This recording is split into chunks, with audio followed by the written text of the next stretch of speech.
I want to go to somebody left us an odd voicemail this week. And I want to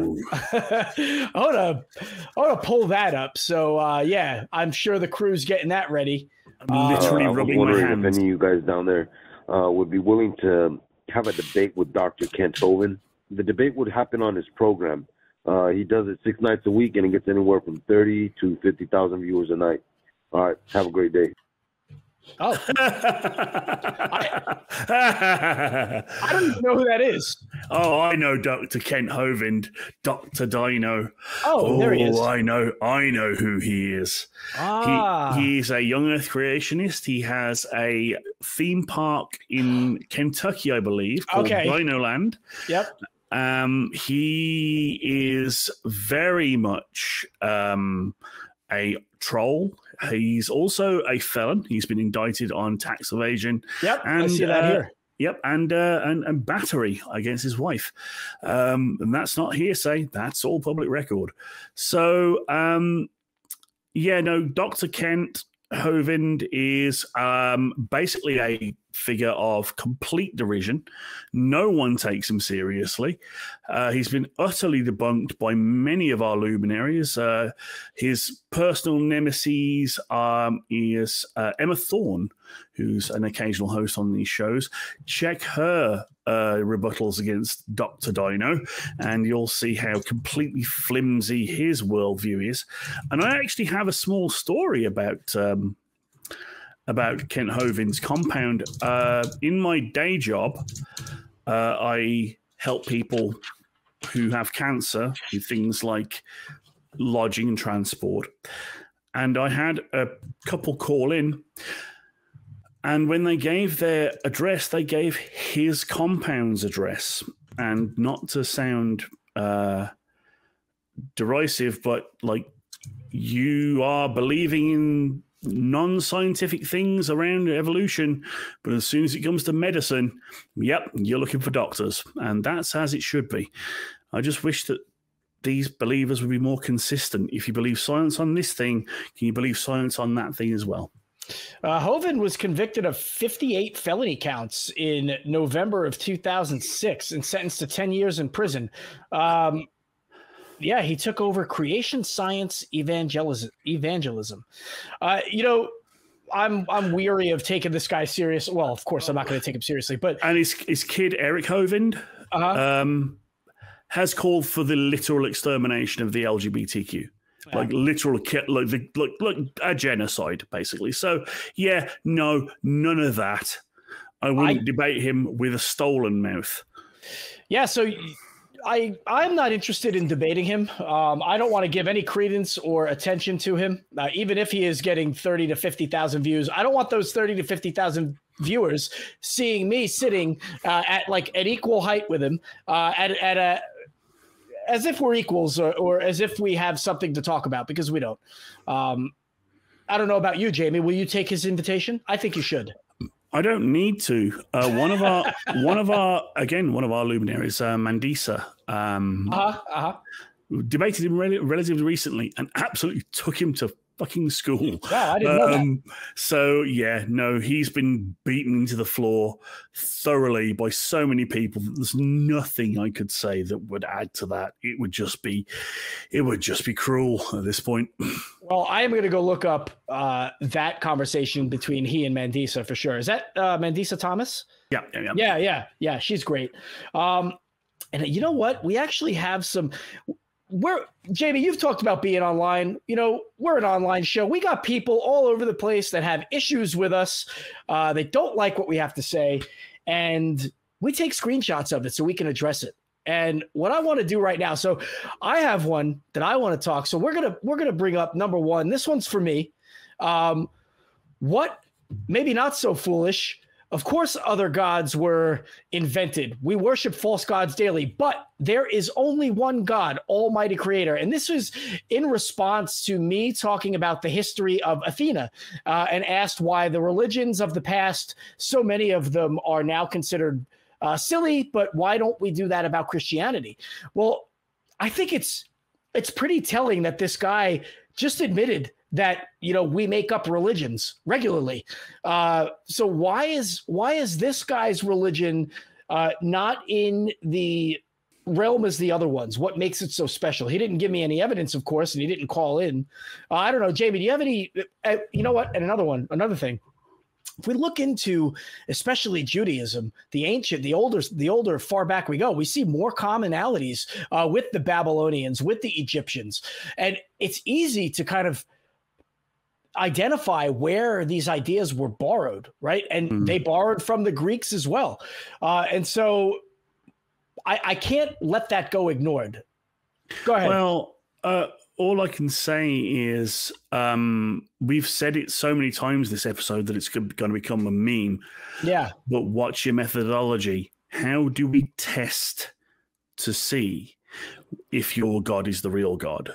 And the thing is, every evidence that someone puts forward for the veracity of their God is equally applicable to any other god. Oh, personal revelation, or it says it in scripture, or miracles, or whatever. I'm like, yeah, but you could, like, Zeus, Athena, Amaterasu, Brahma, Allah, all of them are equally provable by the same methods that you are saying that Adonai is. And then I want to bring up screenshot number 3 as well. This is also for me, but it's related because it's the same conversation. And somebody said, and how would you know this exactly? As if it's not possible for me to know that there are archaeological and historic other ancient findings that point us to the fact that these religions had these things in common. You know, the funny thing about these religions when they were being written, when they were being created, is that the creators had no idea that someday in several thousand years, people would unearth the sources of their religion in other parts of the globe, and that we'd be able to connect the dots, you know? And so identifying commonalities between religion is something that I believe in strongly in order to identify where these religions come from and how silly they are. I mean, they're just fairy tales across cultures. I don't know. Yeah, I'm completely on board. Like, we can analyze other religious dogmas. I'm fascinated by things like ancient Roman and Greek religions, and we can see a through line. Like, there's the Mycenaean Greeks, and then they become the ancient Greeks, and the Romans come in and rename their gods, and we can just use history and anthropology to track the evolution of these gods. And we're like, so we understand that gods are man-made, malleable, and change with the times. So why don't we just apply the same thing to the Abrahamic gods? Yeah, for sure. You know, Jamie, people might be unhappy with me, but they are also unhappy with you. And so we're going to pull up screenshot number 8. And this one says, people who use the Bible as proof out of context are guilty of pretext. When using the word faith, one must finish the sentence, faith in God. God proves himself trustworthy constantly, and that is empirical evidence. As one who has been the beneficiary of trust in God, I highly recommend it to anyone. And Jamie, that was you speaking about Hebrews 11:1. Now faith is confidence and what we hope for. Reflections, please. Please prove to me that your godly providence wasn't coincidence, because I have been failed by God on multiple occasions. I didn't invoke God myself, but those who believed, truly believed, tried to invoke God on my behalf, and their efforts were for naught. I am still blind, despite the pleas and prayers and anointments of my very devout, very serious Catholic grandparents. And if you dare say that they weren't strong in their faith or true in their word, then you are calling them liars, and I will not countenance that. So there you go. People tried to bring God on me, and it failed. So that's what I have. And yeah, that's your word against mine, your story against mine. That's all we have, are stories. So that's it. Jamie, I'm not going to lie, man. I'm kind of fighting back a tear here. that was profound, man. I can, when you speak about that experience, I can feel maybe your struggle a little bit. And I'm sorry, dude. This is the thing. Sorry. Like, I have members of my family, current and past, who are spiritual, and I don't believe in what they believe in, but I have to believe that they do. And I do this with anyone who calls in. If you call in and say that you believe something, I'm going to just trust that you're being truthful, because who am I to say otherwise? It would be disingenuous of me to doubt you. I can argue against it. I can give you proof against it. I can poke holes in your methodology and your logic, but I'm never going to call you a liar. But when someone says, oh, they just didn't have faith, or they weren't true in it, you're calling them liars. And that's so dishonest. So if this person says that they had an experience of God, they had the providence of God, and that their faith was rewarded, I will come back to them and say that my grandparents' faith was not rewarded. And we can go into there are two families, both of whom have children who are dying of cancer. Both of them pray to God. One lives, one dies.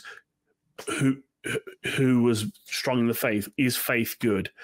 And then when faith is empirically tested by the Templeton Institute, it's found to be no more effective than a coin flip.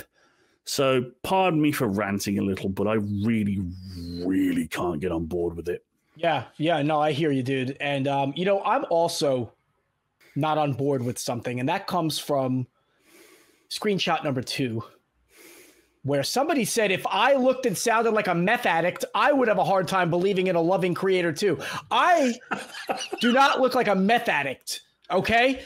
I've been outside in the yard working on my tan.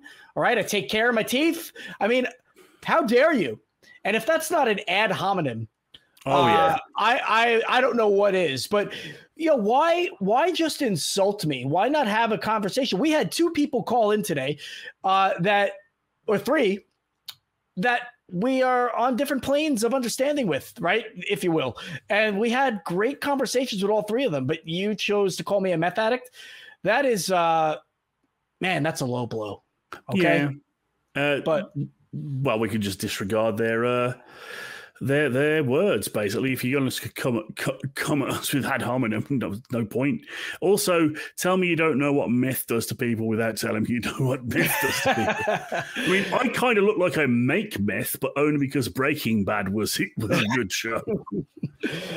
Number 12, Jamie, this is for you, man. Oh, here we People go. Are upset with you. Scientists believe that Earth is 4.5 billion years old, plus or minus 60 million years, excuse me. Sounds accurate. Yeah. I mean, 60 million years is a small drop in the bucket, if you will. What do you think? I can't pull off the top of my head exactly how old the Earth is supposed to be, but 4.5, whatever. But this is the thing about science. We continually improve the model, but we never say the model is 100% accurate. We think the world is about this old based on the evidence. But we may be able to go and become more accurate with it as we go forward. And it just blows my mind when religious people see that as a bug, not a feature. Because we are not dealing in absolutes for some reason that makes us less credible. No, it's the other way around. Your absolutes, your unflinching, unbending, unchanging dogmas that do not comport with what we know today, that makes you less credible. The fact that we can update our beliefs with new evidence and information makes us far more likely to be able to explain what the truth is of the world, or at least come close to it. Yeah, excellent answer. This is what we've been talking about. And I don't mean to repeat you, but how often or how much do we have to say, like, I don't know is the best answer? Nobody is asserting anything or forcing you to believe anything. We're simply asking, join the parade, if you will. Come on, join the movement. Put your insights, your thoughts into what we're doing, and maybe we can come up with something better. That's what this is all about. So yeah, I wholeheartedly agree with you, sir.